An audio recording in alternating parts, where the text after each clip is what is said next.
Hey everyone, welcome to Judiciary Plus. आज का video dedicated है झारखंड जुडिशल सर्विसेज की तरफ। तो आज के वीडियो में हम डिस्कस करने वाले हैं all about Jharkhand judicial services examination. ठीक है, जैसा कि हमने अपने लास्ट वीडियो में डिस्कस किया था कि सारे अपकमिंग एग्जामिनेशन जो भी जुडिशरी के एग्जामिनेशन आने वाले हैं 2022 में, उसकी सारी लिस्ट हमने आपके साथ डिस्कस की थी और वो वीडियो की लिंक मैं डिस्क्रिप्शन बॉक्स में डाल दूंगी। अगर आपने अब तक नहीं देखा है तो जाके उसको चेक करिए और तैयारी में लग जाइए। तो हमने जैसे डिस्कस किया था कि बहुत ज़्यादा चांसेस हैं कि 2022 में झारखंड जुडिशल सर्विसेज की नोटिफिकेशन आए और उसके लिए तैयारी आपको अभी से करनी है।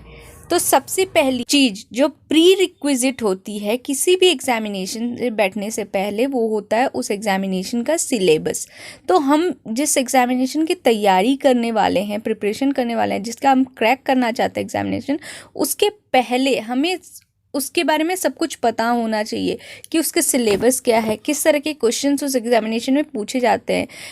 ये सब जानने के बाद ही हम सही डायरेक्शन में अपनी तैयारी को लेकर जा सकते हैं। ठीक है, तो इसलिए मैं आपके लिए ये वीडियो लाई हूँ। इसमें हम डिटेल में डिस्कस करेंगे कि झारखंड जुडिशरी में जो एग्ज़ाम होता है वो कैसे होता है, कितने स्टेजेस होते हैं, क्या सिलेबस होता है। तो पूरे वीडियो को एंड तक देखिएगा और कुछ भी मिस नहीं कीजिएगा, क्योंकि बहुत ही इंपॉर्टेंट इन्फॉर्मेशन होने वाली है आज के वीडियो में। तो चलिए स्टार्ट करते हैं विदाउट वेस्टिंग फर्दर टाइम।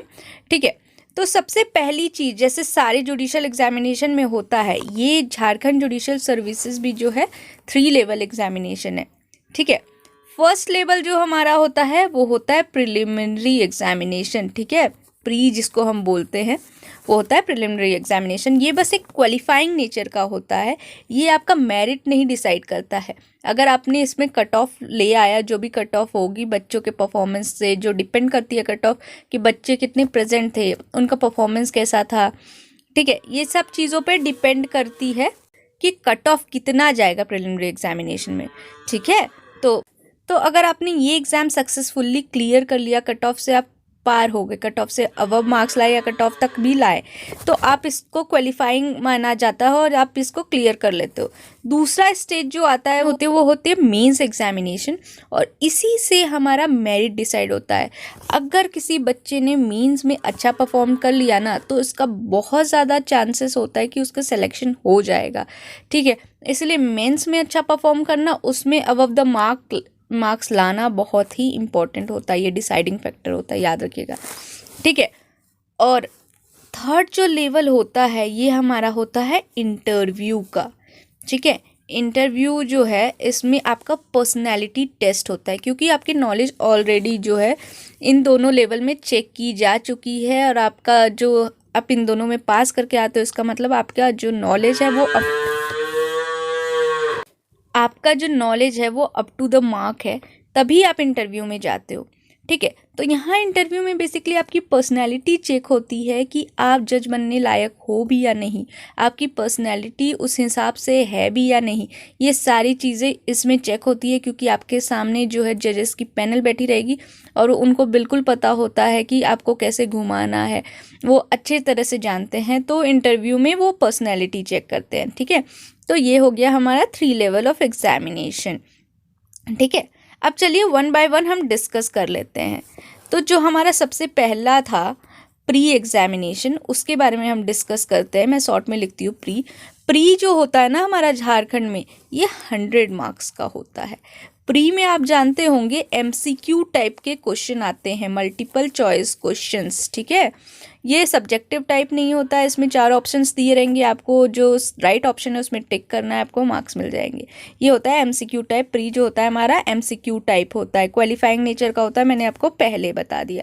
अब ये जो 100 मार्क्स है ना, ये टोटल 100 मार्क्स के क्वेश्चंस होते हैं और इसमें कोई भी नेगेटिव मार्किंग नहीं होता है। ठीक है, तो नेगेटिव मार्किंग भी नहीं है, 100 मार्क्स के क्वेश्चंस हैं। अब हम देखेंगे कि कौन कौन से सब्जेक्ट पूछे जाते हैं इसमें प्रिलिमिनरी एग्जामिनेशन में। तो सबसे पहली जो सब्जेक्ट हमसे पूछी जाती है वो होती है हमारी जनरल इंग्लिश की। ठीक है, जनरल इंग्लिश सबसे पूछा जाएगा।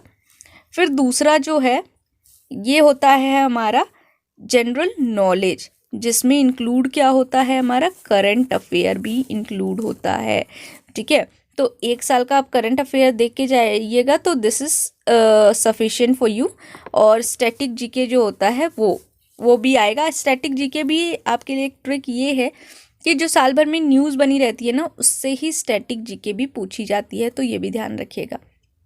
अब आगे जो चीज़ है, जनरल इंग्लिश और जीके जो है, ये दोनों कंसिस्ट करते हैं 20 मार्क्स। इन दोनों का वेटेज जो होता है ना 20 मार्क्स का होता है। ठीक है, और बाकी जो होते हैं 80 मार्क्स जो रिमेनिंग होते हैं ना, वो होता है आपका लॉ सब्जेक्ट का वेटेज। ठीक है, अब लॉ सब्जेक्ट में आपके क्या क्या पूछे जाते हैं, तो पहली जो चीज़ है वो है हमारी CPC, यानी कि कोड ऑफ सिविल प्रोसीजर। ठीक है, सिविल प्रोसीजर कोड। फिर जो है हमारा CRPC पूछा जाता है, क्रिमिनल प्रोसीजर कोड। ठीक है, मैं डिलीट कर देती हूँ थोड़ा क्योंकि स्पेस कम है हमारा। फिर मैं आपके लॉ के सब्जेक्ट्स लिख देती हूँ। पहले आपको जीके और GS का मैंने जीके और इंग्लिश का बता दिया। लॉ सब्जेक्ट्स के अब हम देखेंगे 80 मार्क्स जो कंसिस्ट करते हैं। ठीक है, पहला हमने देख लिया कि CPC, दूसरा हमने देखा CRPC। ठीक है, अब तीसरा जो आपसे पूछा जाता है ना, वो होता है इंडियन एविडेंस एक्ट। तो देखिए, तीनों प्रोसीजरल लॉ जो है आपको झारखंड में पूछे जाते हैं। फिर हमारा आता है contract act, Indian contract act.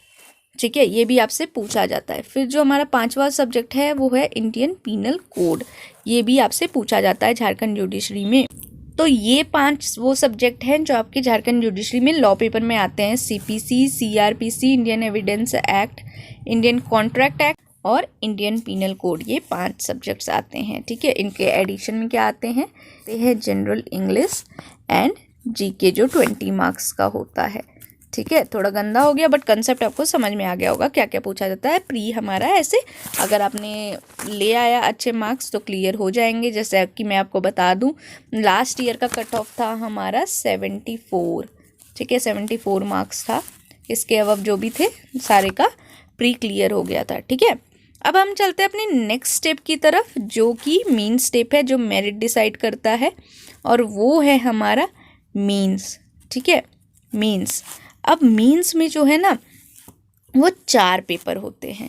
ठीक है, 4 पेपर, इसमें 4 पेपर्स होते हैं आपके, and each papers consist of 100 marks. ठीक है, सारे पेपर कितने नंबर के होते हैं, 100 नंबर के होते हैं। अब पेपर 1 जो है हमारा, ठीक है, उसमें क्या क्या आता है, उसमें जो पहले सब्जेक्ट है उसमें आता है CRPC, दूसरे में हमारा आता है CPC, तीसरा जो हमारा सब्जेक्ट इसमें आता है वो हो गया IPC, चौथा जो है वो है इंडियन एविडेंस एक्ट, और 5वां जो है वो है हमारा इंडियन लिमिटेशन एक्ट। ठीक है, तो प्री में जितने सारे हमारे लॉ के क्वेश्चंस, लॉ के जो सब्जेक्ट्स है वो ही हैं ये 4, और ये एक्स्ट्रा है इंडियन लिमिटेशन एक्ट पेपर 1 में। अब पेपर 2 जो है उसमें हमारा पहला सब्जेक्ट है इंडियन कॉन्ट्रैक्ट एक्ट। ठीक है, ये भी प्री से था। फिर दूसरा जो सब्जेक्ट है वो है हमारा सेल्स ऑफ गुड्स एक्ट। ठीक है, अब फिर तीसरा जो है वो है हमारे पास आर्बिट्रेशन एंड कंसिलिएशन एक्ट। ठीक है, फिर 4th जो है इसमें वो है ट्रांसफ़र ऑफ प्रॉपर्टी एक्ट, और 5वां जो सब्जेक्ट है वो है नेगोशिएबल इंस्ट्रूमेंट एक्ट। ठीक है, तो अगर पेपर 2 में देखा जाए तो बस इंडियन कॉन्ट्रैक्ट एक्ट आपका प्री में आया था, बाकी सारे जो हैं आपके न्यू हैं, जो बस मेंस में पूछे जाते हैं, प्री में नहीं पूछे जाते हैं। अब पेपर 3 जो है हमारा वो हमारा आता है first Hindu law and Muslim law. ठीक है, दूसरी चीज़ जो आती है हमारा स्पेसिफिक रिलीफ एक्ट आता है। ठीक है, तीसरी जो आती है हमारी वो है जूरिस्प्रूडेंस। जूरिस्प्रूडेंस बहुत ही कम स्टेट में पूछा जाता है, झारखंड में पूछा जाता है। ठीक है, फिर चौथा जो सब्जेक्ट पूछा जाता है वो rent control act, rent control law पूछा जाता है, जो झारखंड स्पेसिफिक होता है। ठीक है, अब इसमें देखिए, अब जो पेपर 3 है इसमें यानी मैंने हिंदू मुस्लिम एक में डाल दिया था। चलिए, आप अगर मैं यहाँ कट कर देती हूँ मुस्लिम लॉ को, यहाँ भी 5 सब्जेक्ट हो गए मुस्लिम लॉ मिला के, और इसमें जो 5 के 5 सब्जेक्ट है ना, ये सारे न्यू हैं जो आपके प्री में नहीं पूछे जाते हैं। ठीक है। फिर जो हमारा पेपर 4 है, ये लॉ नहीं है, ये लैंग्वेज पेपर है आपका। इसमें आपका हिंदी आएगा और दूसरा क्या आएगा, इंग्लिश आएगा। अब इसमें स्पेसिफिकली आपका क्या आएगा, एसे राइटिंग आएगी आपसे, ठीक है। ट्रांसलेशन आ जाएगा Hindi to English, English to Hindi, ठीक है। पैराफ्रेजिंग आ जाएगा। तो ये सारी चीज़ें आपको लैंग्वेज में पूछी जाएंगी, जो 100 मार्क्स कंसिस्ट करता है। हर एक पेपर कितने मार्क्स का है, 100 मार्क्स का है, ठीक है। तो कुछ भी, हर एक चीज़ इंपॉर्टेंट है, क्योंकि लैंग्वेज भी आप देखिए इक्वल वेटेज रख रहा है। और झारखंड जुडिशरी का प्री आप भले सोच सकते हैं कि उसमें कम सब्जेक्ट है, लेकिन पढ़ने तो आपको बेसिकली सारे हैं, क्योंकि जब मेरिट डिसाइड होगी वो तो मेंस पे होगी और उसमें सारे सब्जेक्ट पूछे जा रहे हैं। आप देखिए कवर कितने हो रहे, कितने एक्स्ट्रा सब्जेक्ट है। बेसिकली जहाँ हम देखते हैं दूसरे स्टेट में प्री और मेंस के सिलेबस ऑलमोस्ट सेम होते हैं, बस नेचर अलग होता है। प्री हमारा ऑब्जेक्टिव होता है और मेंस जो है हमारा सब्जेक्टिव होता है। बट झारखंड में ऐसा नहीं है, झारखंड में मेंस के सिलेबस बहुत ही वास्ट कर दिए गए हैं प्री के हिसाब से, ठीक है। ये हो गया हमारा मीन्स, ब्रीफली बता दिया हमने मीन्स में क्या होता है। अब हम चलेंगे इंटरव्यू की तरफ, ठीक है, जो फाइनल होता है हमारा इंटरव्यू। अब इसमें जैसे कि मैंने आपको पहले बताया, इसमें आपका पर्सनैलिटी चेक होता है कि आपकी पर्सनैलिटी जज बनने लायक है भी या नहीं है, ठीक है। पर्सनैलिटी चेक होगा। अब जो है पर्सनैलिटी एक दिन में डेवलप नहीं होती है। आप जब प्रिपरेशन स्टार्ट कर रहे हो उस दिन से आपको धीरे धीरे अपनी पर्सनैलिटी डेवलप करनी है कि आप कैसे उस प्रेशर की सिचुएशन को जस्टिफाई करोगे, कैसे आप उस कुर्सी पे बैठ के जस्टिस दोगे लोगों को।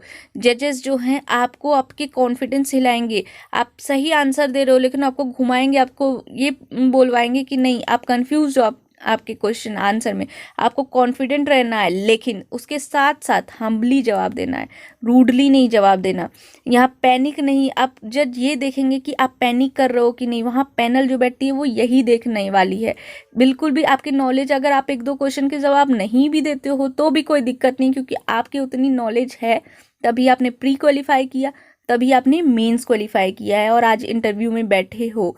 तो 1-2 सवाल के आंसर नहीं भी दो तो कोई दिक्कत नहीं, आप हमली बोल सकते हो कि आई डोंट रिमेंबर और I can't recall this time, ठीक है। आप हमली जवाब उनको बोल सकते हो, कोई दिक्कत नहीं है। बट वो यही देखना चाहते कि आपकी पर्सनैलिटी कैसी है, बस, और कुछ भी नहीं होता इसमें, ठीक है। अब ये जो होता है ना, ये भी हमारा 100 मार्क्स का होता है, ठीक है। और इसमें मिनिमम जो पासिंग मार्क्स है वो 25% है फॉर जनरल कैटेगरी, ठीक है, and 20% for reserved category including SC ST OBC and now EWS, ठीक है। तो इन सब के लिए कितना है, 20%। तो ये था हमारा ब्रीफ डिस्कशन झारखंड जुडिशरी को लेके। मैंने अपकमिंग वीडियोस 2022 में अपकमिंग जुडिशरी एग्जामिनेशन 2022 की वीडियोस में बताया था कि झारखंड आने वाला ही है और 100+ सीट्स ज़रूर रहेंगी झारखंड में।